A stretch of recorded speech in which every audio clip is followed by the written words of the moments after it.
Hi, everyone. Thank you for tuning in to our podcast today. These podcasts are brought to you in part by our sponsors, who really truly are what make these podcasts possible every week. O'Fallon Nutrition is a company that I've worked with for over 15 years. They're independently owned and operated, located here in O'Fallon, Missouri, right off of Highway K and Mexico Road. I call this place the Whole Foods of St. Charles County, but even if you are not located on this side of the river, it is still worth the drive. I can remember working all the way down at Powerhouse and still sending people out to O'Fallon Nutrition for their supplements. They are more than a supplement company. You can get grass-fed beef, salad dressing, seasoning for your cooking, hair care products, makeup, deodorant, toothpaste, essential oils, and all the vitamins and minerals that you can think of.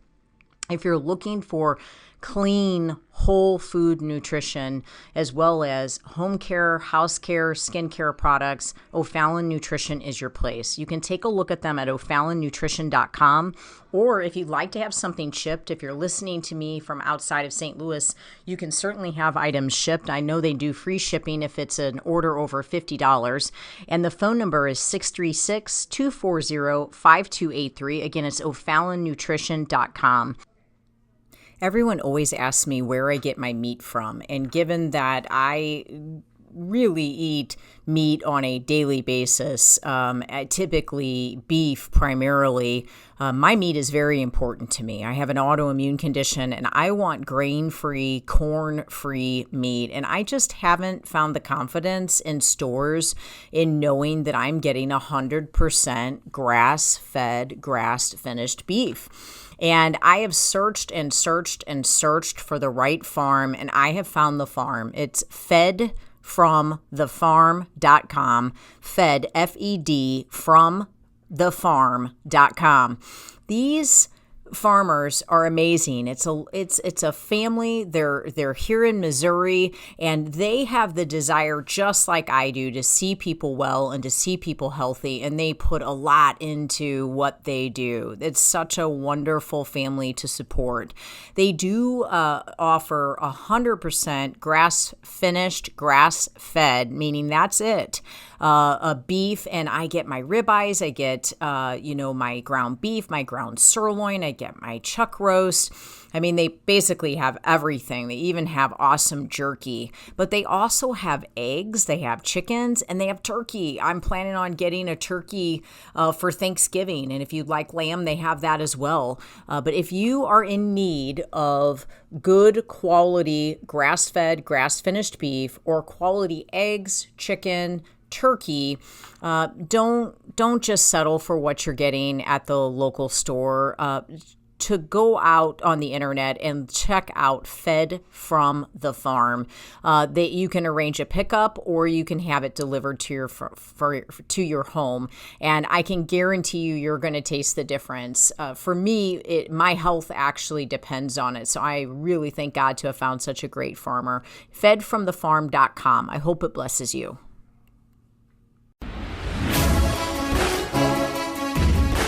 Welcome to Faith, Fuel, and Fitness, the Integrity Way, with your hosts, John and Debbie Morris from Integrity Training Systems.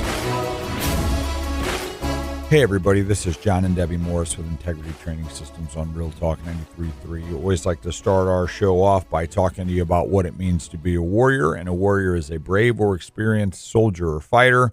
The good news is there's some oars in there. You don't have to be brave and you don't have to be a soldier. You just have to be an experienced fighter. And if you're like, well, I don't have any experience in fighting. Well, I beg to differ. If you have done anything in life, then you have experience. And if at any point in time it wasn't easy and you had to get through it, then you're a fighter because you've had to overcome. So why is it important to recognize yourself as an experienced fighter? What's the difference between a fighter and a warrior? Well, a warrior is a mindset. A fighter is just a way of getting through life, and warrioring is a way to actually press through everything there is to press through because it's a mindset. And so if you can set yourself into the mindset of being a warrior, this is actually how you're going to overcome every adversity in your life. If you've listened to us before, you've heard me say, you're going to go up against something and say, this is the hardest thing I've ever had to face. And when you say that, you have said that before. So this might be harder than the last thing you said that about, but guess what? You overcame that. And you had at some point before that acknowledged that something was the hardest thing that you've ever come up against. And guess what? You overcame that. So the only thing that's preventing you from overcoming the current situation is you're telling yourself you can't. That's the first step. If you tell yourself you can't, you're probably right. That's the quote that everybody says, right? You know, he who says he can and he who says he can't are both usually right. Conceptually, if you're defeating yourself out of the gate, then you're going to have no chance of success. Zero. If you even think there's a spark, you keep a little bit of hope of overcoming, you're in the race. If you think about sprinters and a sprinter gets down in the blocks and they're getting ready to take off as the gun shoots, and all they're thinking about is how they can't do it. I can't outrun these guys. I'm not going to win. You are going to be slow out of the blocks. You're going to be slow to stand up. And even if after that you decide, you know what, maybe I'll try to run. Maybe I'll just, let's see what it looks like. You've kind of already set yourself up to be behind the curve. You're going into a battle slower than you could have gone into if you just say, I'm going to do this. And what's interesting is I used to get annoyed by Nike's slogan, full transparency, just do it. It would just piss me off. I'm like, okay, just do it. Like, duh. And then as I got older, I was like, oh, I get it now. They're just saying to do it because if you don't do that, then you actually can't accomplish anything because you're not going to start it. So quit doing nothing but planning, which is actually just getting something done. Quit, quote unquote, trying, which you're not actually doing unless you're implementing things to do something, and just do it. And that's something that really gets on, my nerves, or I don't know that that's the right verbiage. It's something that I really feel for people and I want to help with, is this concept of I'm trying. Because so many people say that. But if you're just thinking about the problem, if you're just thinking about how hard it is, or you're just thinking about, what it is you have to deal with, that's not trying. You're thinking about it. To try means to implement something different than what you're doing right now in an attempt to overcome or do what it is you're setting out to overcome or do. Are you scheduling things? Are you writing in a schedule? Are you building disciplinary patterns? What are you doing to actually be able to say you're trying? Like the just do it thing. For me, when I look at it like that, like I liked what you said. You just basically broke it down to quit preparing to do it and just actually do it. As an entrepreneur, you kind of have no choice but to do that. It's like, well, we just need to do something. Otherwise, we won't get paid, right? But the other way I look at that is just do it tired. Yeah. Just do it hungry. Yep. Just do it alone. Yep. Just do it sad. Yep. Just do it mad. Just do it imbalanced. Just do it even though your back's killing you. Just do it even though the world caved in the night before. Just do it even though you don't have enough money. There's just ways of looking at it. I can recall over the course of the past 6 months, which I've talked about on the show, where I had this weird situation where my testosterone levels were like in an extreme high because I had not worked out because of a bulging disc. And I was having extreme issues in my body. And I honestly don't even know how I lived through the past 6 months. It was a really bad situation. And thank God I figured out why. And it's getting better and better and better and better. But there was a series of months. It was about 2 months where it was like, in the heightened of it, where the levels were the absolute highest, and my red blood cell count was the highest, and my hematocrit was the highest. And I would wake up every morning, and I was quite literally crippled by fear that I wasn't even going to make it down the stairs okay. Right. Like down the stairs of my house okay. And I had an employee that worked out of my house, and she made up this whole thing. And I mean, I had no problem saying this right in front of her face, in her head, that like I quite literally was different. Like I was staying upstairs and not coming downstairs to be around her because I didn't want to admit I was quite literally panicked about having to walk down the stairs. And so my point in telling you this is, if you are psyching yourself out mentally, if you are telling yourself, I don't know if I can do this, you're probably not going to do it, because the only way I survived those 2 months, like literally the only way I made it down the steps of my house, okay, made it out into the car with all my bags, the only way I made it through the drive to work, the only way I made it through a 10-hour day of one after the other, and then a drive home, and then taking care of a home, was the way I spoke to myself every minute of every hour of every day of that season. And I'm not trying to belittle anxiety, because it's the worst experience I've ever had in my entire life. I'm telling you, I've had some bad things happen, and that is the A+ worst thing.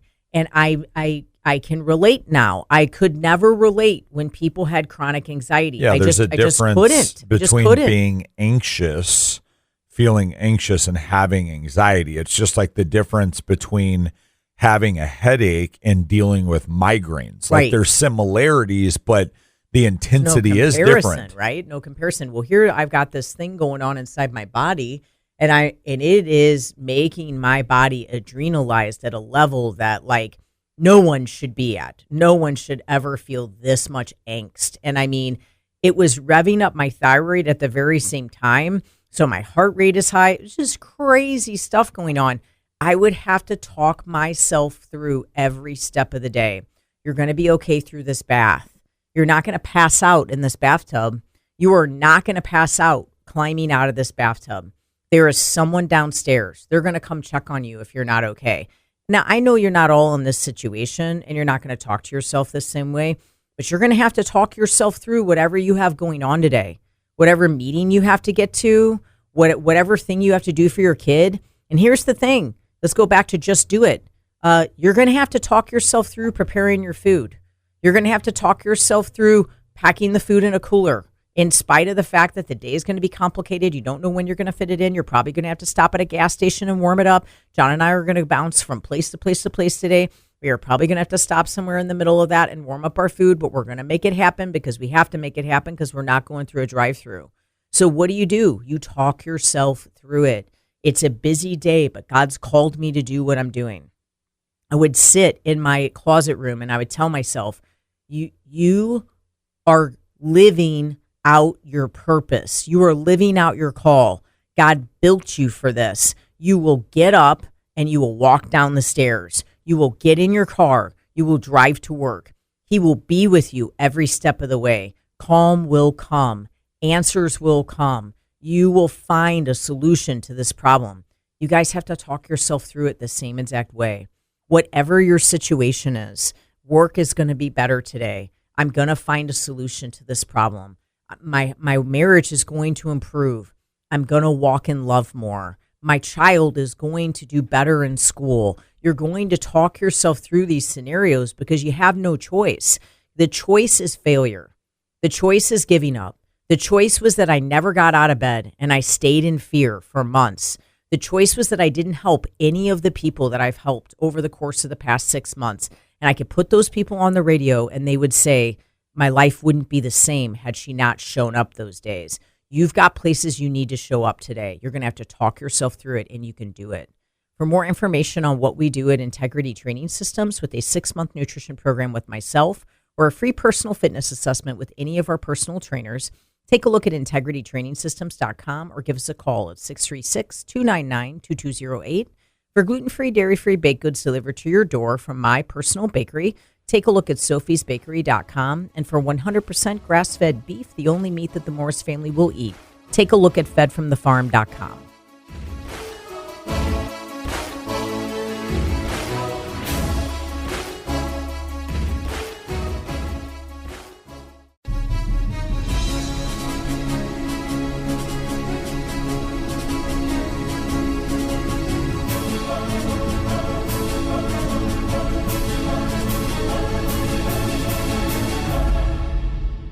Welcome back, everybody. John and Debbie Morris with Integrity Training Systems on Real Talk 93.3. Just finished up our Warrior segment, but, we were talking about overcoming the Nike slogan, just do it, putting yourself in a position where Deb said if you're tired, angry, upset, back broken, going through something, just do it tired, just do it bad back, just do it, you have to fight through all of that. And I want to kind of add to that. You don't have to be destroyed by the devil to lose the fight of your life. You just have to be distracted. And what he does is he distracts you into thinking it's okay. Stay in your comfort zone. But the problem is you're uncomfortable there. It's like, I don't want to interrupt your thinking because I want you to keep going, but it's like, it just comes out of me because it's like, you think you're in your comfort zone, but are you? Right. Are you really comfortable? No, you're not. Of course you not. need change. You want things better. What you're in is a known zone. You've made comfort out of discomfort. You're in a known zone. Yes. So you need to quit calling it comfort and discomfort. You need to call it known and unknown.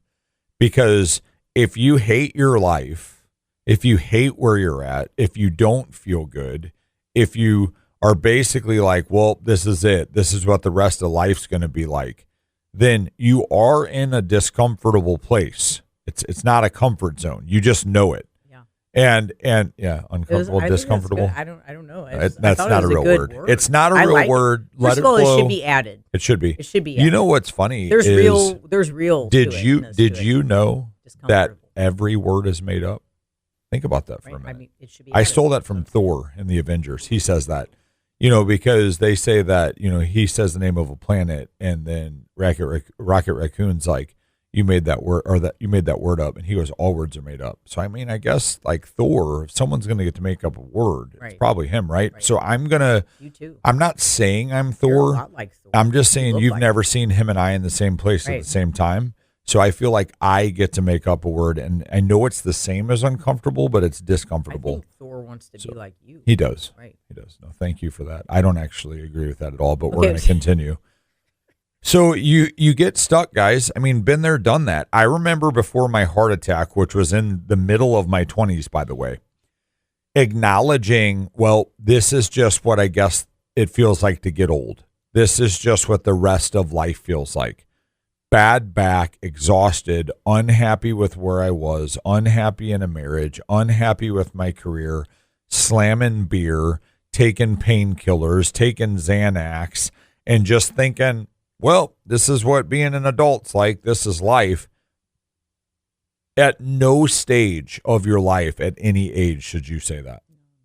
If you're not happy, you shouldn't say that. If you're happy, fine. You made it to happiness. But I think anybody that's truly happy will tell you they're still working on it. Like you never really achieve happy. And that's something I want to talk about is the achievement. Because faith is a lot like health. And a lot of people get hung up on faith. They think, oh, well, I'm a Christian. I go to church. I tick that box off. And, then they go out and they do things Monday through Saturday that they know they shouldn't be doing. And this is what I'm talking about the devil distracting. See, he doesn't have to destroy you. All he has to do is let you have all the things you want. Because if you have these things, if you go out and you commit these things, and at some point you recognize that they're wrong, but then that conviction fades, he's got you. Because you're not going to try to change. Because the only thing you're finding comfort in is the sin. You're slamming this bad food and it's killing you. You're slamming this stuff and you have sickness because of it. Now your children are doing it and they have sickness because of it, or they have behavioral disorders and issues. You're slamming alcohol because it takes the edge away, and you need it because of the edge. You're not as bad as the guy next to you, right? You're not as bad as the other people that you're like, that dude's an alcoholic, and you're watching it affect their family. And then you're like, me and my wife, they talked about this at the church we went to in Omaha. It's like, me and my wife, maybe we're not hooking up enough, so I'm just going to look something up on the internet. That's wrong. You know that you wouldn't want your spouse doing the same thing, but you're doing it. And at some point, the conviction goes away. It's distraction. You're uncomfortable, so you're looking for comfort in the wrong areas.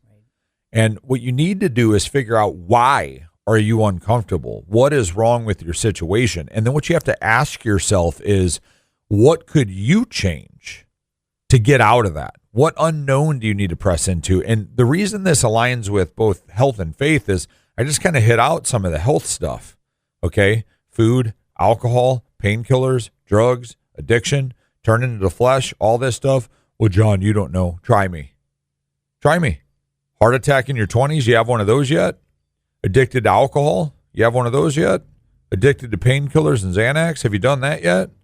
You're doing it because it hurts, right? Broke my back 20 years ago. It hurt. I had a legitimate reason. You telling yourself you have one?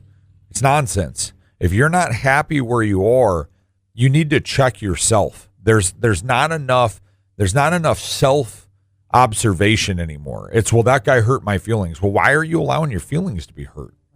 There's so much, and I hesitate to even call it weakness. You're not weak. You're just allowing it to happen. You're allowing yourself to stay where you're at. And in relation to faith, see, so many people go to church and they call themselves a Christian, but you weren't actually called to be a Christian. You were called to be a disciple. Christian is a label. Discipleship is a lifestyle. And it means that if you want to be healthy and happy, that's not a label. You don't get to have that for a moment. That's a lifestyle. It's something you have to choose. And if you're not living it out, the opportunity to have that will be gone one day. If you think every day, I can't do this, I'm unhappy, guess what? You're going to run out of those days. If you loop every day, I'm going to be there one day, I'm going to accomplish this one day. And I'm not telling you not to have goals. Keep striving for something. I think if you lose goals and you lose purpose, you'll lose happiness too. But what I'm telling you is, if you're not acknowledging that today can be good, you have a great spouse, you have great kids, you're actually thankful to have a job, you're thankful to have a home, you're thankful to have your health. If you're not doing that, there's going to come a day where you lose the days that you can do it during. It's going to be game over. You know, I've got a son, okay, that comes home to live with me sometime in the next month. He's 20 years old, and 3 months ago, his abs and legs were taken from him. He can't move from the ribs down. And he's still finding a way to be happy with what he has and where he's at. I mean, I think anybody listening right now, you could agree that it'd be real easy to give that up, right? But he's pressing on in spite of it. Find a way to get out of your funk. And if it's legitimate, it's chemical, which we'll talk a little bit about in the next segment. It's real, like the anxiety Debbie was talking about. Find somebody that can help you. Absolutely. For more information on what we do with a 6-month nutrition program with myself, or a free personal fitness assessment with any of our personal trainers, take a look at integritytrainingsystems.com or give us a call at 636-299-2208. For gluten-free, dairy-free baked goods delivered to your door from my personal bakery, take a look at sophiesbakery.com. And for 100% grass-fed beef, the only meat that the Morris family will eat, take a look at fedfromthefarm.com.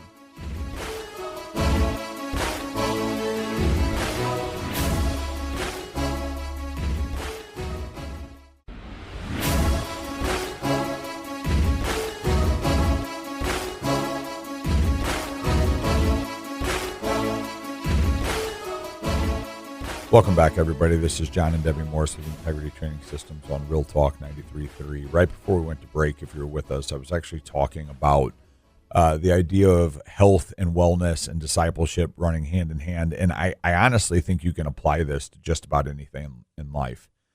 And the idea is that the race, the big race, the ultimate race, it never ends until life is done.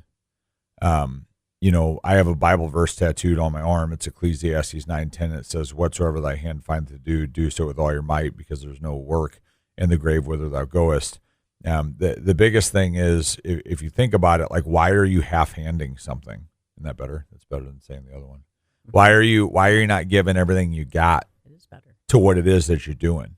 Right. You know, and why did I put it on my wrist? Well, so that when I'm actually actively doing something, I know that giving less than my best isn't okay. Right. And this is what's happening in life, is we have been so conditioned as a society that doing less is acceptable. I mean, it's like a straight up socialism idea. Like we all deserve the exact same thing and we don't got to work that hard to have it. Well, that's not really how the world works, and it's honestly not how you should work. You know, you shouldn't be confident in yourself for not trying. Now, listen, I'm not talking about quote unquote failure. I'm not talking about it being hard. I'm not talking about having to look for alternatives. Again, we're going right back to what we were talking about being locked in your comfort zone.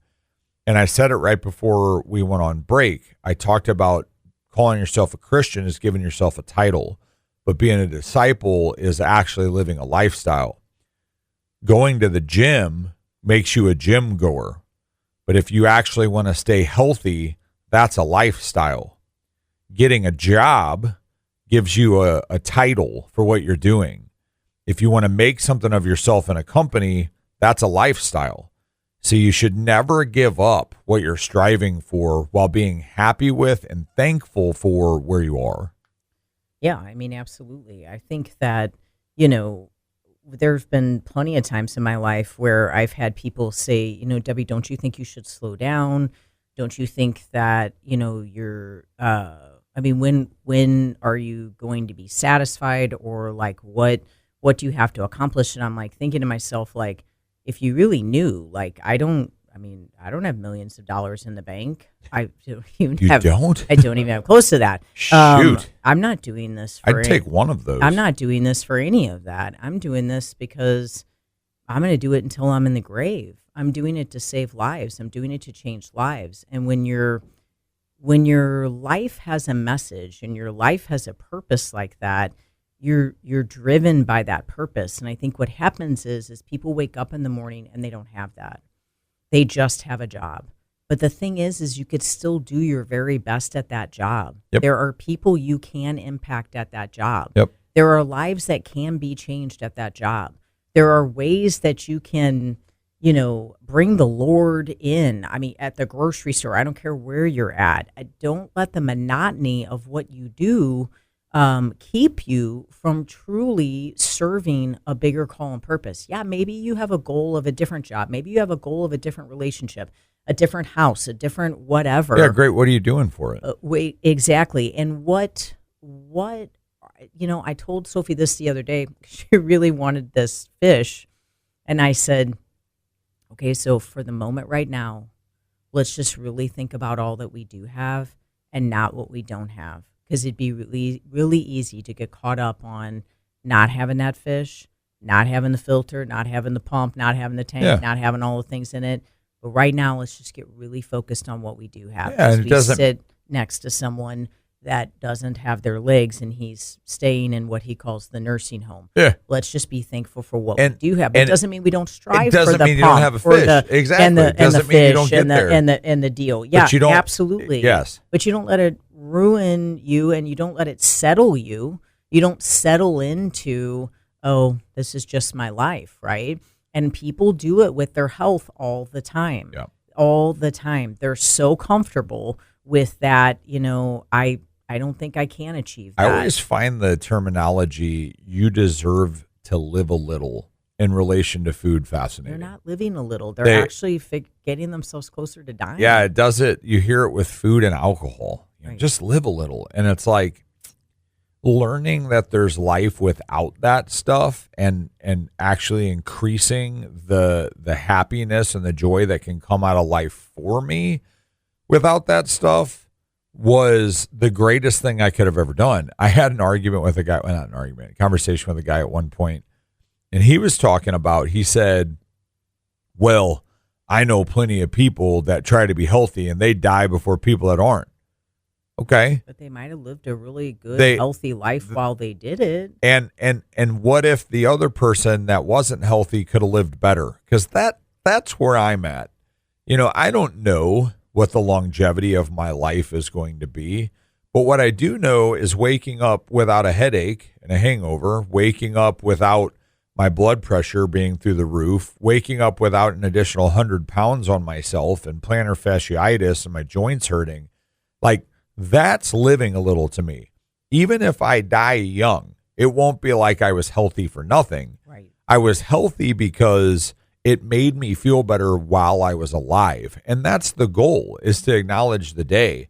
And as you press toward a large goal, an end game, think about what it is you're going for. I'll give you the parallel of the Bible, okay? Matthew 4:19 says, "Follow me." It's a daily decision, okay? Because if you quit following each day, you fall behind and you can get lost. So we're talking about a daily decision, okay? "If anyone would come after me, let him deny himself and take up his cross daily and follow me." Luke 9:23. This is a life of surrender. It's not convenience. It means it's going to be tough. It means it's not just going to happen for you. It means there is actual work that leads to happiness. And the problem is that so many people chase happiness alone that they don't understand that joy is provided. And they also don't understand that it takes a little bit of work because we live in a dopamine world. Just scroll. Yeah, you could go do that, but that's getting your hands dirty and that's hard work. What if you just sat on the couch and scrolled and you got the same neurological spike of accomplishment and joy as the hard work? It's all control, people. "By this, everyone will know that you are my disciples if you love one another." Okay, disciples are actually recognized as having Christ-like love. Okay, so people notice that you're actually trying to exemplify the Lord. "Go therefore and make disciples." Okay, that's Matthew 28:19-20. Continues by talking about it's actually our job to create more people. And so he didn't actually say, you get to be one. He actually says, go out and teach other people what you've been taught. So what I want you to think about with this is apply it to anything. Okay? Health and wellness, right? Let's back it up. Matthew 4:19 is our daily example. Health and wellness, you got to think about it every day, every thought captive. Life of surrender, not convenience. 9:23. It ain't going to be easy, people. You're going to be at parties, you're going to be at gatherings, and you're going to have to say, I'm not doing that because I don't want to go back to having diabetes. I'm not doing that because I don't want to further my intestinal and gut issues. You have to be willing to stand up for yourself, okay? "If you love me, you will keep my commandments." John 14:15. That's love expressed through obedience. You need to obey what you know is actually going to keep you healthy, because that's what's going to allow you to live life and actually enjoy where you are. Choose obedience over disobedience. Steward your body. Yeah. Look at it as an act of obedience to God. Truly steward your body. John 13:35. Disciples are recognized to be Christ-like love, right? Okay, well, if you're trying to be healthy, you will eventually be recognized as healthy. Okay, people are going to accept that that's where you are. They may not agree with it. Okay, never feel like you have to defend it. The people that are your friends or your family that are going to believe it, they don't need your convincing. And the people that are your enemies or naysayers, they're never going to buy what you're saying anyway. So don't defend yourself. Just live the life in front of them. And that leads to the final point, Matthew 28:19-20, talking about making other disciples, is if you truly live a life of health, if you truly decide to commit yourself to having the greatest joy in life you can have, other people notice and you can change other people's lives. And I'm not just talking about random strangers. If you're a parent, are your kids following you? I guarantee they are. Even if you're like, well, I try this, I try that, they won't listen to this. Yeah, okay, but you're planting seeds. They're seeing that you're trying. Okay, your family, your spouse will eat what you give them. Yes. They won't go multiple days without eating. Yeah, exactly. It will be a hard couple days. Yeah, but you're giving up before the finish line. The earlier you start, the easier it actually is. Because take a look at yourself and say, how hard would it be for me to change? But don't not start, even though it's later. Yeah. So with Jesus, you're not called to just acknowledge who he is. You're called to imitate who he is. So you need to apply this in life. When you look at something that you want, how do you imitate it? And I'm not talking about imitating the people that like come do drugs with me. I'm not talking about peer pressure. I'm talking about, you see a CEO. He's killing it, crushing it. You think that you want to be there. How do you imitate being a CEO? Pursuit of Happiness, that movie with Will Smith, right? He knew nothing about the job that he wanted, but he saw a car, he saw a guy, and he decided that's who he wanted to be, and he imitated it. He fought for it. He did everything he could to achieve it, and he achieved it. So what are you looking at that you would like to be, okay? If it's a fancy car, if it's, snazzier clothes, a diamond necklace, I would challenge you to think that maybe it goes beyond just possessions. It's okay to have possessions, but I'm talking about character. Who do you want to be? What do you want to affect? I saw something online this week, and it said something about being a hero is saving other people's lives in a situation that you've escaped from. And I always say that being a hero doesn't mean wearing a cape. It means that when you overcome something difficult, you overcome something hard, you overcome something you never thought you could overcome, God has actually allowed you to be conditioned to go back in the same fire you escaped from and save somebody else. And what I'm doing with my men's group is I am training people to be just that. I have a friend of mine who was in the Army, was in war, combat experienced, has seen some crazy stuff, has done some crazy stuff.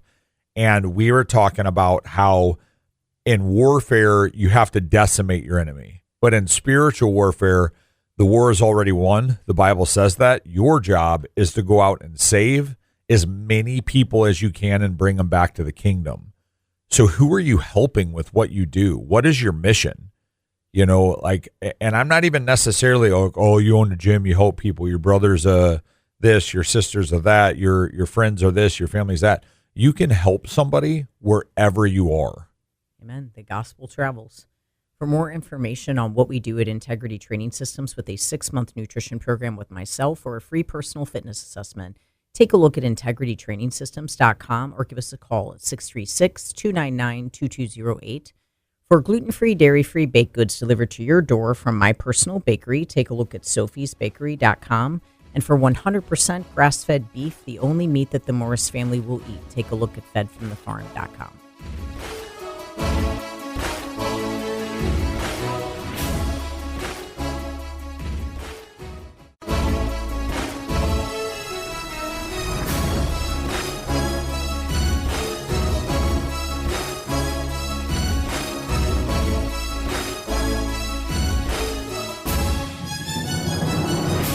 Welcome back, everybody. This is John and Debbie Morris with Integrity Training Systems on Real Talk 93.3. Talking a lot about the parallelisms between faith and just life and running the race that is life and being in it for the long haul, but acknowledging the different points along the way that you make it and enjoying the ride. The daily grind is truly not the way you want to look at life. There is a grind that you have to get through, a fight. It's not easy. But if you're just like, I hear this nonstop, another Monday, hump day, Wednesday, almost halfway through my week, TGIF, thank goodness it's Friday, into the weekend, and then right back to the Monday. Like you're giving up 5 of your 7 days. Like you're actually acknowledging that in a month, you really only have 8 days that you like out of your life. And you may not love your job. Okay. What are you doing to find another one would be my first question to you. And then my second question would be, what could you do to enjoy where you are? Maybe you don't like your coworkers. Maybe you don't like your boss. Maybe you don't like exactly what you do, but is there something you could find joy in? I think some people don't like their job because they don't like their life because they don't take care of themselves. Right.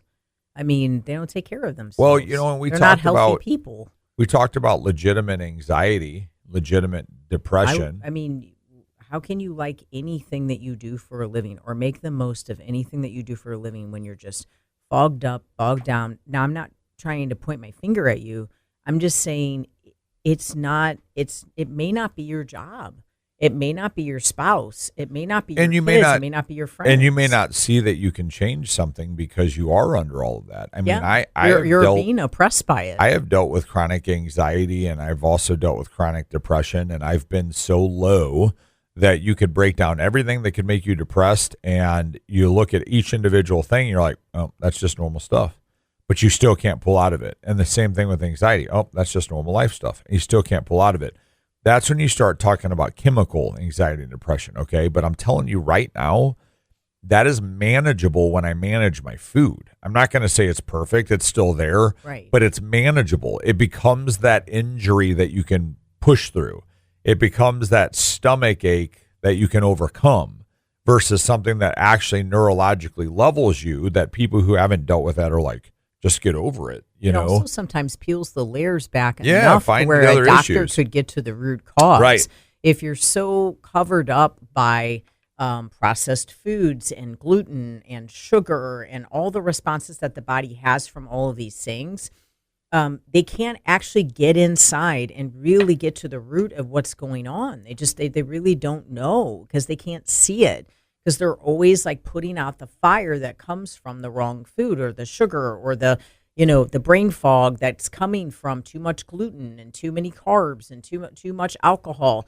And so the unfortunate reality of it is that we really can't get to the root of it. Well, I believe in generational curses, and I believe that it can exhibit itself in the form of genetics. People are like, oh, what's in my genetics? I think that just like the spirit world and the physical world are attached for God, there's heaven and hell, worrying about us. I believe that the enemy attaches to the physical world as well. And I think that you are probably right, that you can proclaim that there is a genetic predisposition to yourself or to your child, but I also believe you can break that chain. And the way you're going to break it is to not let them continue in it. And we just had this conversation with Sophie because we had a test done medically on Sophie 4 years ago, and it showed that high levels of processed sugar, gluten, and dairy will create anxiety, depression, and suicidal tendencies. It literally says this in the paperwork, okay, on the medical test. Why in the world? In her system. Like her system is that sensitive. Yeah. Most especially gluten. Yeah, for her. This is her body, right?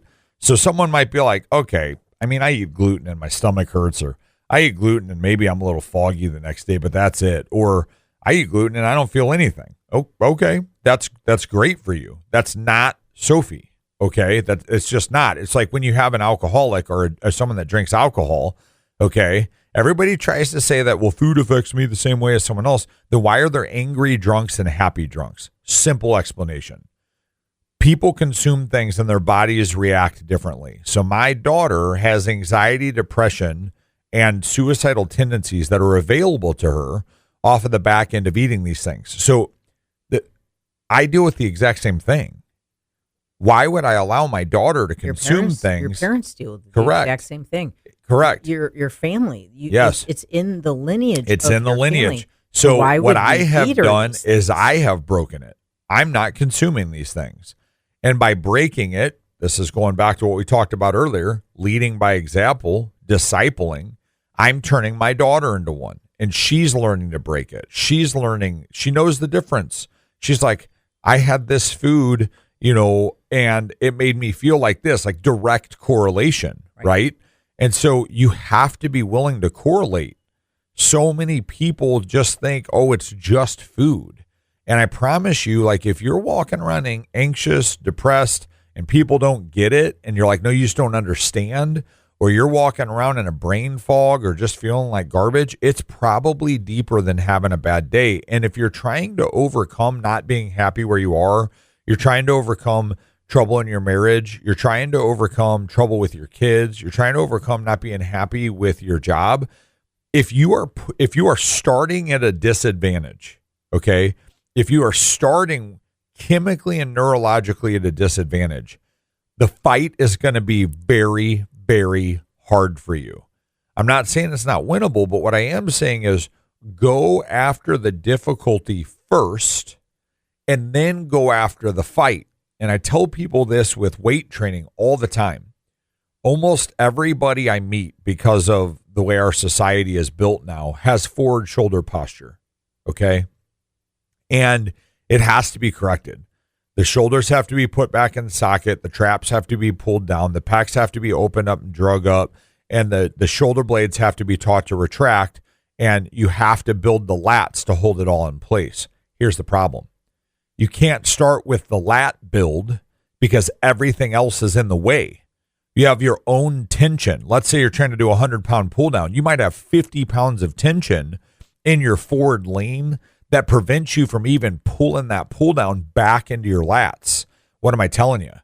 Don't start with the strength training. Start with the mobility work, because if you get the mobility work right, then as you build into being able to actually acknowledge the part of the back you're trying to train, you're not fighting at a disadvantage anymore and potentially hurting yourself. You're actually building muscle that can prevent that from happening again. You're only as strong as your weakest link. So if your health is in jeopardy right now, if you're anxious, depressed, bipolar, if you're dealing with things and you're like, nobody understands, listen, a great place to start is getting your food right, because you need a baseline to operate out of. There are times that medication is still important. There are times that it's applicable and makes sense, but sometimes meds are being thrown at you based off what you're saying, and what you're saying is being created based off what you're eating and drinking. So the medication doesn't even know what baseline to hit you at. You're being medicated for anxiety, but you only have anxiety because of what you're eating, and all of a sudden you shift what you're eating, and now you're in depression, or your anxiety is different, or your panic attacks are different. Get your health in line first. Get to a baseline. Then figure out what next step you need. In 2 weeks of changing someone's food, they can message me that they're dizzy, and I'll say, okay, how's your blood pressure? I don't know. I haven't checked it. Okay, let's check it. It's substantially low. They have to drop their medication within a 2-week period of time because changing their food has changed them that much. They can feel shaky, and I can say, okay, where's your blood sugar? Oh, I haven't checked it. Okay, let's check it. It's substantially low. They have to get off the metformin. They literally have to remove the metformin. They have to remove one of these medications because their blood sugar is going too low, because they've balanced themselves out, because they've shifted everything by changing their food. A lot of people have to get their SSRIs decreased because they start to almost feel like they're on a tranquilizer, because they're taking a medication and now they don't need as much because the food isn't causing the issue as much. This is what we do at Integrity. For more information on a 6-month nutrition program with myself, or a free personal fitness assessment with any of our personal trainers, take a look at integritytrainingsystems.com or give us a call at 636-299-2208. For gluten-free, dairy-free baked goods delivered to your door from my personal bakery, take a look at sophiesbakery.com. And for 100% grass-fed beef, the only meat that the Morris family will eat, take a look at fedfromthefarm.com. Thank you all for listening, and God bless.